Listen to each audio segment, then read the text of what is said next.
जी हां, उत्तर प्रदेश का इलेक्शन अभी दूर है, लेकिन सियासी शतरंज की बिसात बिछ चुकी है। एक तरफ समाजवादी पार्टी मुस्लिम वोट को अपने साथ मजबूत रखने की कोशिश कर रही है, तो दूसरी तरफ बीजेपी ने भी ऐसा कदम उठाया है इंतखाबात से पहले, जिसने सबकी तवज्जो अपनी तरफ खींच ली है, अपनी तरफ मुतवज्जे कर दिया है। दरअसल बीजेपी की नई कौमी टीम में उत्तर प्रदेश से ताल्लुक रखने वाले दो मुस्लिम चेहरों, जिनमें प्रोफेसर तारिक मंसूर और कुंवर बासित अली को अहम जिम्मेदारियां दी गई हैं। तारिक मंसूर को कौमी नायब सदर पर बरकरार रखा गया है उनके ओहदे पर, जबकि बासित अली को बीजेपी के अक़लियती मोर्चे का कौमी सदर बनाया गया है और दोनों का ताल्लुक पसमानदा मुस्लिम आउटरीच से जोड़ा जा रहा है। तो दरअसल सबसे पहले, क्योंकि अब जो जानकार हैं ये कह रहे हैं कि यूपी असेंबली इंतखाबात में मुस्लिम वोटों को रिझाने के लिए, मुसलमानों को एक तरह से अपनी तरफ लाने के लिए बीजेपी ने ये बहुत बड़ा कदम उठाया है। लेकिन ये दो चेहरों पर क्या बीजेपी पूरे यूपी, पूरी रियासत के मुसलमानों को या जो मुस्लिम वोट बैंक है उस पर अपना असर बीजेपी डाल पाएगी? ये समझने के लिए सबसे पहले ये जो दो मुस्लिम चेहरे हैं जिन्हें बीजेपी ने, जिन पर एक तरह से दांव खेला है, इन्हें दरअसल समझना होगा। सबसे पहले प्रोफेसर तारिक मंसूर की अगर बात करें, प्रोफेसर तारिक मंसूर अलीगढ़ मुस्लिम यूनिवर्सिटी के साबिक वाइस चांसलर हैं और बीजेपी में पहले से अहम जिम्मेदारी संभालते रहे हैं। इन्हें अब दोबारा कौमी नायब सदर की जिम्मेदारी देना इस बात का इशारा समझा जा रहा है कि पार्टी इन्हें मुस्लिम माशरे, खास तौर पर पसमानदा मुसलमानों तक रसाई के लिए इस्तेमाल करना चाहती है। और फिर तारिक मंसूर, क्योंकि अलीगढ़ मुस्लिम यूनिवर्सिटी जो हिंदुस्तान में मुसलमानों का सबसे बड़ा तालीमी इदारा है, वहाँ की सबसे बड़ी पोस्ट यानी वाइस चांसलर के ओहदे पर रह चुके हैं, इस वजह से भी उनकी जो पर्सनालिटी है बहुत इंपॉर्टेंट है और मुसलमानों पर इसका एक गहरा असर भी देखा जा सकता है। तो बात अगर कुंवर बासित अली की जाए, दूसरा नाम, अहम नाम कुंवर बासित अली का है, जो मगरबी उत्तर प्रदेश से ताल्लुक रखते हैं। इन्हें बीजेपी के कौमी अक़लियती मोर्चे की कमान दी गई है और यही तकर्री खास तौर पर अहम है, क्योंकि अक़लियती मोर्चा बराह रास्त मुस्लिम वोटरों तक पार्टी का पैगाम पहुंचाने का अहम जरिया भी बन सकता है। लेकिन सवाल ये उठता है कि बीजेपी का यहां पर असल हदफ या टारगेट क्या है? क्या बीजेपी का असल जो टारगेट है इंतखाबात में पसमानदा मुसलमान है? इसे भी समझना होगा, क्योंकि बीजेपी की हिकमत अमली यहां एक अहम पहलू दरअसल सामने आता है, जो बीजेपी की सोच है इन दो चेहरों के पीछे या मुस्लिम वोट बैंक के पीछे, क्योंकि पार्टी पूरी मुस्लिम कम्युनिटी को एक ही सियासी ग्रुप के तौर पर देखने के बजाय मुसलमानों के अंदर जात और समाजी तबकात की बुनियाद पर अलग अलग रसाई बढ़ाने की कोशिश करती रही है, खास तौर पर पसमानदा मुसलमान। जी हां, अब बीजेपी ने एक मुसलमानों में एक और कैटेगरी निकाली है, पसमानदा मुसलमान, पिछड़ा हुआ मुसलमान, बहुत गरीब जो मुसलमान है उसकी भी एक कैटेगरी अब बीजेपी ने कर ली है। और खास तौर पर पसमानदा मुसलमान बीजेपी की हिकमत अमली का अहम हिस्सा नजर आते हैं। बीजेपी इससे पहले भी पसमानदा मुसलमानों पर बहुत ज्यादा फोकस करती रही है।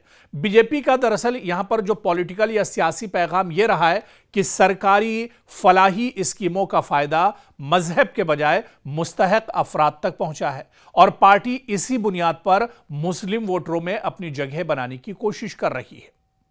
अब आप देखिए कि इन दो चेहरों से या आने वाले यूपी असेंबली इंतखाबात में दरअसल बीजेपी मुसलमानों की, जहां पर आबादी ज़्यादा है, जहां पर मुसलमानों का वोट बैंक अच्छा है और ऐसी तकरीबन 90 या 100 सीटें हैं और इन्हीं सीटों पर दरअसल बीजेपी एक तरह से टारगेट कर रही है।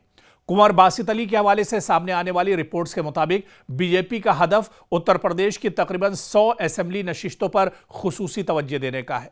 इन हलकों में सिर्फ मुस्लिम वोटर ही नहीं, बल्कि मुसलमानों के साथ राजपूत, गुजर, जाट, त्यागी और दीगर बाअसर तबकात को भी सियासी हिकमत अमली में शामिल करने की बात की गई है। यानी बीजेपी का प्लान सिर्फ ये नहीं है कि मुसलमानों को वोट दें, बल्कि कोशिश यह है कि मुस्लिम और दीगर मकामी समाजी गुरोहों के दरमियान ऐसा इंतखाबी इत्तेहाद बनाया जाए जो बीजेपी के हक में नशिस्त या उस सीट को जिताने के काबिल हो। लेकिन आप देखिए, सबसे बड़ा सवाल यह है कि क्या बीजेपी को मुस्लिम वोट मिल सकता है?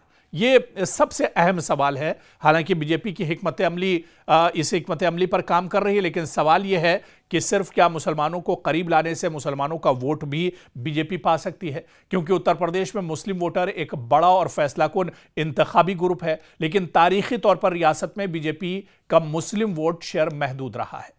इसीलिए अगर बीजेपी मुस्लिम वोट में सिर्फ चंद फीसद का भी मुस्तकिल इजाफा करने में कामयाब हो जाती है तो बहुत सी करीबी नशिस्तों पर इंतखाबी नतीजा बदल सकता है। और यही हिकमत अमली दरअसल बीजेपी की है, और यही वजह है कि बीजेपी के लिए पूरा मुस्लिम वोट हासिल करना जरूरी नहीं है। इसीलिए इसे सिर्फ चंद फीसद का इजाफी वोट भी कई सीटों पर फायदा पहुंचा सकता है। और यही दरअसल बीजेपी का इंतखाबी हिसाब किताब या उसका एजेंडा है। अब आप यहां से देखिए कि यहां सियासी तज्जिए का एक अहम पहलू भी सामने आता है। अगर मुस्लिम वोट किसी एक जमात या इत्तेहाद के साथ बड़ी हद तक यकजा हो जाता है, जुड़ जाता है, तो इसका इंतखाबी असर बढ़ जाता है। लेकिन अगर मुस्लिम वोट समाजवादी प्लस कांग्रेस, इसके अलावा बीएसपी और एमआईएम, इन दीगर जमातों में जो अलग अलग सेकुलर जो पार्टियां हैं, इनमें तकसीम हो जाए तो इसका फायदा बीजेपी समेत दूसरे उम्मीदवारों को भी एक तरह से हो सकता है। इसलिए बीजेपी के मुस्लिम आउटरीच को सिर्फ मुस्लिम वोट हासिल करने के जाविये से नहीं, बल्कि रियासत के इंतखाबी मुकाबले को कसीरुल जहती बनाने के जाविये से भी देखा जा सकता है। और यहां सियासत का असल इम्तिहान दरअसल बीजेपी का शुरू होता है। सिर्फ दो मुस्लिम चेहरे सामने लाने से मुस्लिम वोटर का एतमाद हासिल नहीं होता है। मुस्लिम वोटर यह देखेगा कि उम्मीदवारों को कितनी नुमाइंदगी मिलती है, पार्टी के मकामी तंजीमी ढांचे में मुसलमानों का क्या किरदार है, रोजगार और तालीम के मसाइल पर क्या पॉलिसी है, कानून और इंतजामिया से मुतालिक शिकायत पर क्या मौक़िफ़ है, मकामी सतह पर मुसलमानों के मसाइल कितनी संजीदगी से उठाए जाते हैं। यानी चेहरा अहम है, लेकिन इससे ज्यादा अहम है ज़मीनी सियासत। तो ऐसे में आप देखिए कि ये अब जो अपोजिशन पार्टियां हैं, जो सेकुलर पार्टियां हैं, जो मुस्लिम वोट को असल में अपना वोट बैंक समझती हैं, उनके लिए ये एक अलार्मिंग है।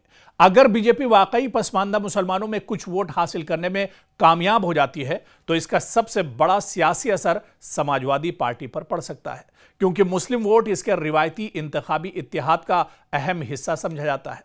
दूसरी तरफ एसपी पहले ही 2027 के लिए मुस्लिम नुमाइंदगी और मुस्लिम वोटर को अपने साथ रखने का सियासी पैगाम भी दे रही है। और इसका मतलब यह है कि 27 की जंग सिर्फ बीजेपी बमुकाबला एसपी नहीं होगी, बल्कि समाजी इत्तेहाद की भी जंग होगी। यानी एक बहुत दिलचस्प मुकाबला जरूर होगा, लेकिन यहां पर जो अहम और सेंटर पॉइंट होगा वो मुस्लिम वोटर्स ही होंगे।